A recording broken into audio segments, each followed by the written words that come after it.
नाज़रीन, हैदराबाद एसयूपी जो पैदल सिंध मार्च हैदर चौक पहुंची वियो। सिंध यूनाइटेड पार्टी पारां जलसो मुनक़िद कयो वियो।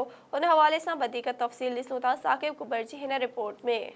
सिंध यूनाइटेड पार्टी 15 फरवरी सखर खान सिंध मार्च हैदराबाद पहुची हैदर चौक ते शानदार जलसो मुनक़िद कयो वियो। सिंध मार्च हैदराबाद पहुचण ते जीडीए ऐं ॿियनि जमायतुनि पारां गुल निछावर करे हार पारां शानदार इस्तक़बाल कयो। उन मौक़े ते अॻवाननि जो चवणु हो त डिजिटल आदमशुमारी खे सिंध बहाली मार्च मुस्तरद करे थी। हिननि चयो त सिंध हुकूमत जी गफ़लत जे करे 1.5 करोड़ सिंधी बरसात सबबि मुतासिर थिया आहिनि।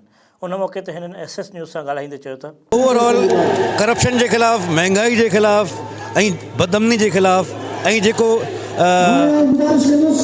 2 नंबर इलेक्शन जंहिंमें आरओ ऐं डीआरओ डीसी ऐं एसी हूंदा त हुन जे ख़िलाफ़ असां नामंज़ूर जो नारो हणी करे गॾु बीठा आहियूं ऐं मौजूदा जेके हुकुमरान आहिनि जंहिंखे पीडीएम कोठियो थो वञे, सभु चोर लॾो गॾु थियो आहे। हम समझते हैं कि ये जो मुहिम है, ये जो मार्च है महंगाई के ख़िलाफ़ शुरू किया गया है, बहुत जल्द तमाम सियासी जमातें एक प्लेटफॉर्म पे होंगी। हमारी कोशिश होगी सबको हम साथ लेकर चलें और इंशाअल्लाह ताला ये एक तहरीक की सूरत अख्तियार कर जाएगी और उन मफाद परस्त बेईमान हुक्मरानों से छुटकारा हासिल होगा जिन्होंने सिंध के वसाइल को बेचा। 15 सालनि में हिन हुकूमत ज़रदारी माफ़िया जी हुकूमत सिंध खे ॾिनो छा आहे। अॼु सिंध जी मईशत तबाह आहे, अॼु सिंध में मईशत तबाह आहे, अॼु सिंध जो पंहिंजो ड्रेनेज तबाह आहे, शहर तबाह आहिनि, पाणी कोन्हे, तालीम कोन्हे, सिहत कोन्हे, बेरोज़गारी वधी वई आहे, महांगाई चोट चढ़ी वई आहे। अॼु जी हुकूमत जेका सिंध में वेठी आहे चए थी भई महांगाई वरी वफ़ाक़ सां जेको वफ़ाक़ ने था हुजनि। अबा वफ़ाक़ में तव्हां वेठा आहियो न। सिंध में जेके मुसीबतूं ऐं मुश्किलातूं पीपल्स पार्टी 15 सालनि खां वठी मड़ियूं आहिनि।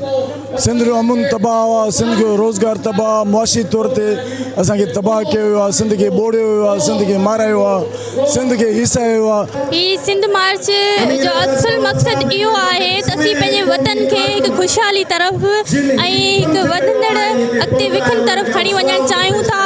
असां ही सभु गॾिजी 15 सालनि खां जेका इहा हुकूमत असांखे बर्बाद ऐं तबाह बि करे, न सिहत आहे, न तइलीम आहे, न छा महांगाई एॾी थी वई आहे। इन करे असां गॾिजी करे सभिनि सिंधी भाउर हिते एहतिजाज करण आया आहियूं। इहे जेके हिननि हिते बंदि करे हिते पुगाईंदे ऐं आवाम जे माण्हुनि जे हक़नि जे लाइ जेके हिननि क़दम खया आहिनि, अलाह हिननि खे कामयाबु कंदो। छो जो महांगाई ते हिननि महांगाई ते जेको कमु कयो आहे न, अची ऐं माण्हुनि खे गॾु कयो आहे, माण्हुनि खे हिकिड़ो शऊर ॾिनो आहे। सभु गॾिजी जेके पार्टियूं आहिनि हिन जी हिमायत कनि। जॾहिं त हीउ सिंध मार्च 19 मार्च ते कराची पहुचंदो।